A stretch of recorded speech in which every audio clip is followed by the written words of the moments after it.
Hey y'all, so I'm back with another video. If you've never seen my face before, my name is Taylor. Thank you so much for clicking on this video. Don't forget to like, comment, and subscribe. So for today, it's officially 1 year since I did my big chop.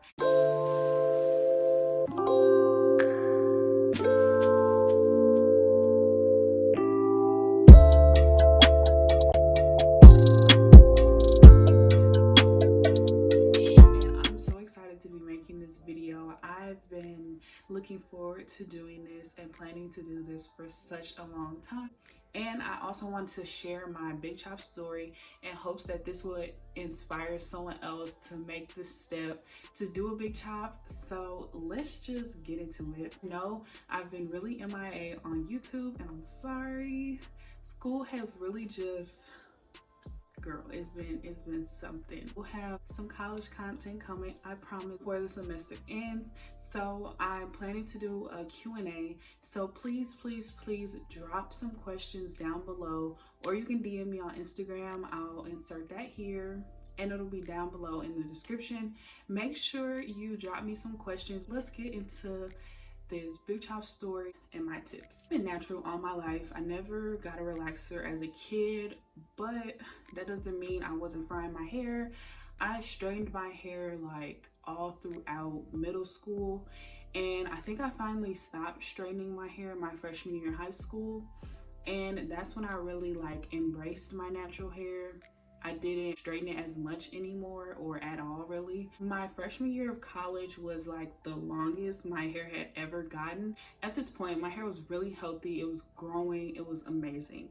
And one day I decided that I wanted to get a silk press. It was actually in December. It was for the holidays. It was for Christmas. I was like, I'm gonna get a silk press. So I got a silk press. And my hair has never gotten bone straight. So all the years that I straightened my hair in high school, even with the nicest flat iron or the best products, like my hair had never gotten bone straight. So y'all, my hair was like straight as a pin.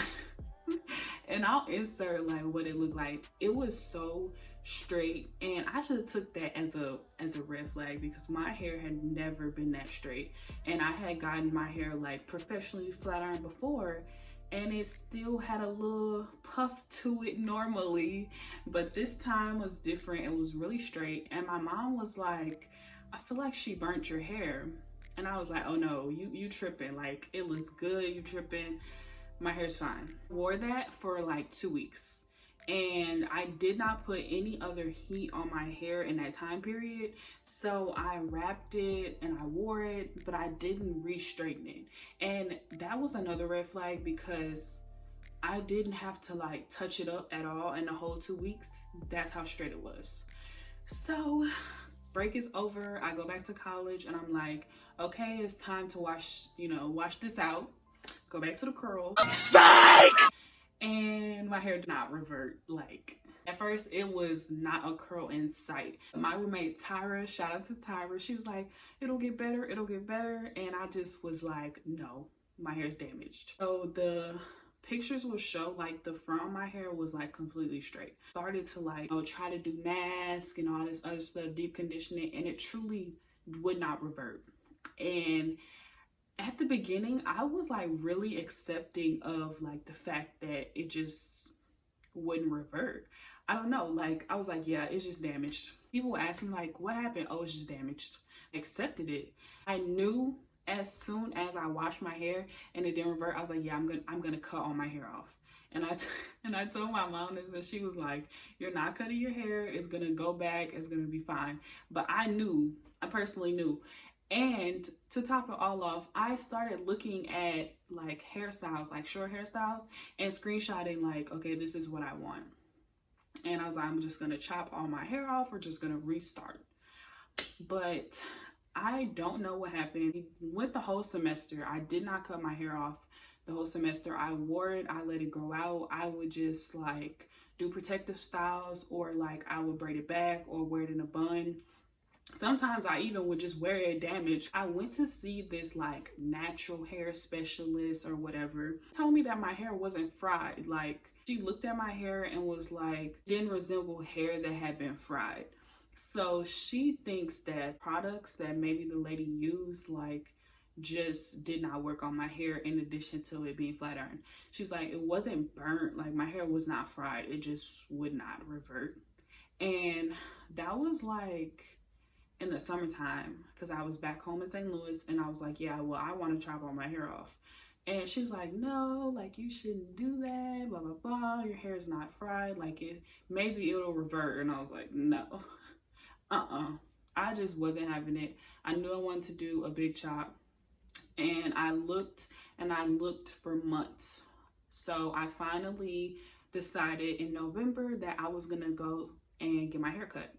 So I have some tips for this as well. If you want to do a big chop, I would take your time looking for someone to cut your hair, because you want them to know what they're doing. And so I went to a diva cut specialist, and the reason I went to a diva cut specialist is because they have like a certain training. I trusted that they would cut my hair properly.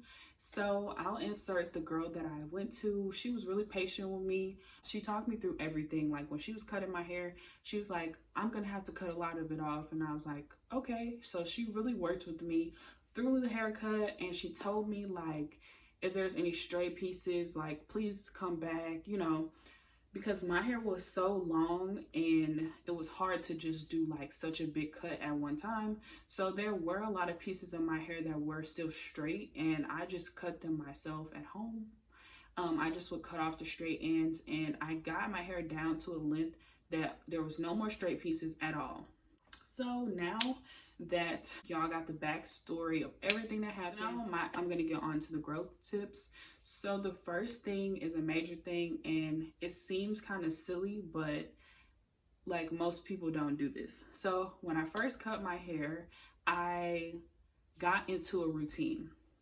So I washed my hair once a week, and I deep conditioned it, and I used the same products. And this is really important because you want to start to train your hair again. Like you're trying to grow it, and so weekly washing and making sure it's detangled and deep conditioning is going to help that process. Is going to help train your hair and help grow it in the long run. In the beginning, I trimmed it a lot. So after I got my initial first cut, I trimmed it after that. And then I would say that for maybe a month or two after, I continuously cut it, probably every couple weeks, but it was little pieces. I would do little by little, and that was needed for me because the ends of my hair just were still straight, because it was like hard to do it in all one big setting. Also, this was helping to like stimulate growth. Don't know if this is scientifically proven, but it's known that like when you cut your hair, it will grow. So that's what I was doing. I was trimming just a little bit as you know the time was going while I was doing my routine. My routine included Cream of Nature, the repair products, and Eden Body Works. So I have used those products for an entire year now, and those are my go-to. That's what I use. I also have been incorporating Jackie's. I used to use that back in the day, but I used to use that way back in the day. But yeah, I've been using that again, and so I've kind of kept my regimen just like the same, and I think that has helped with my growth as well. And so my second tip would be to find products that work for your hair. And I know that's hard. It's really hard because there's so many products out there, but if you know that your hair likes water-based products, then like go to products that are made that way. And you have to learn your hair, and that takes time, but doing a big chop and like trying out products and finding what works for you is the best time to do it, because it's all new, fresh hair, is no longer damaged, so you can really see what works for your hair. And your curls when you first do a big chop may not be your curls when your hair grows out and gets to this length. Like my hair did not resemble this texture whatsoever. Texture was kind of different.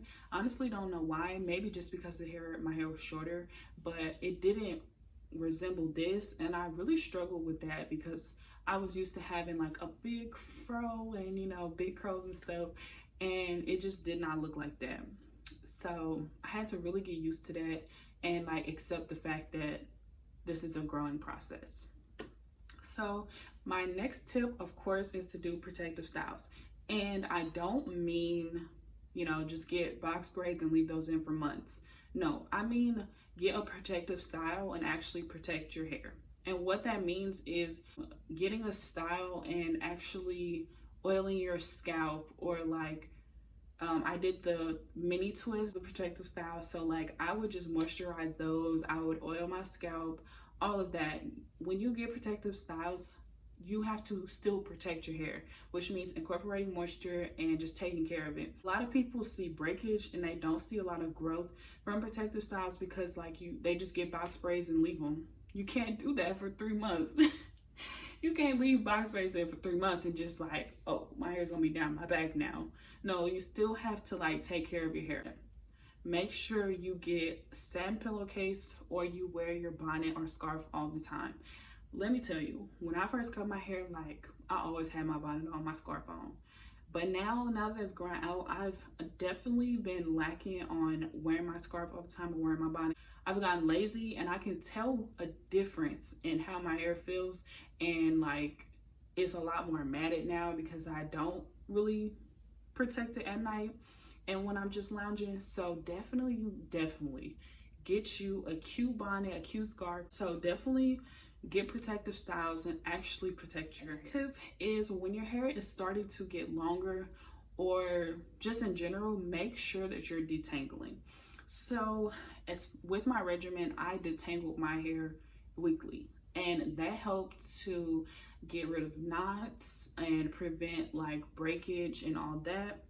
And also when you get a big chop, it's like you really have to wash your hair because my hair was so short, I couldn't just throw it in a ponytail. So it forced me to have a routine, and that is what really grew my hair out, because I couldn't just throw it in a ponytail and be like, well, yeah, I'm just gonna look a mess today. Like I couldn't do that.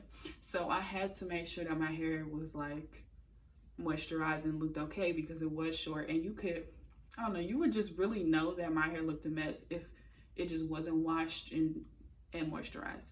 But anyway, making sure you're detangling, this will prevent knots and matting and breakage and all that. And I know for myself now, since my hair's gotten to this length, I've noticed that like the matting in my hair, I can't go like 2 weeks without washing my hair anymore. Like I have to stick to that once a week. And it's really hard pandemic because I'm not going anywhere. And so it feels like a waste to wash my hair weekly.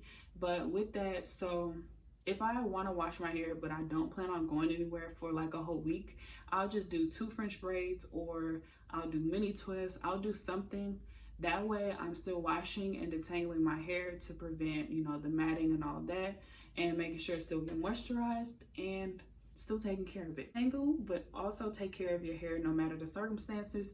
So, you know, we're in a pandemic and I know no one is worried about their hair, but make sure that you do it anyway. You'll see a lot of growth if you continue to take care of your hair. Last tip is to respect the process. So this can be very challenging, just accepting like, you know, just this new journey, but it's definitely a journey, and I would suggest that you embrace it. It feels really good to look back and think where I was a whole year ago versus where I am now, and as far as myself mentally and of course the world. This is like a journey, and it gives you a lot to reflect about, and I personally love that. I love being able to track my growth, and this is one way that I did that. So definitely respect the process. Don't try to rush it. Don't rush it at all, because it's hair. It will grow back. And even though it is hair, I feel like I learned a lot about myself throughout this. Cutting my hair was like a big like step, I would say. And I feel like it helped me to mature and just love myself even more. And if you're thinking of doing a big chop, I really suggest it. Like, it is amazing. You'll feel amazing, and like to see your hair regrow and just like transform into something is like amazing. So yeah, If you're thinking about it, please do it. Also take your time with making the decision. If this information was useful and entertaining and you learned something, thank you so much for watching this video. Don't forget to subscribe, like this video, and I'll see you in my next one. Bye.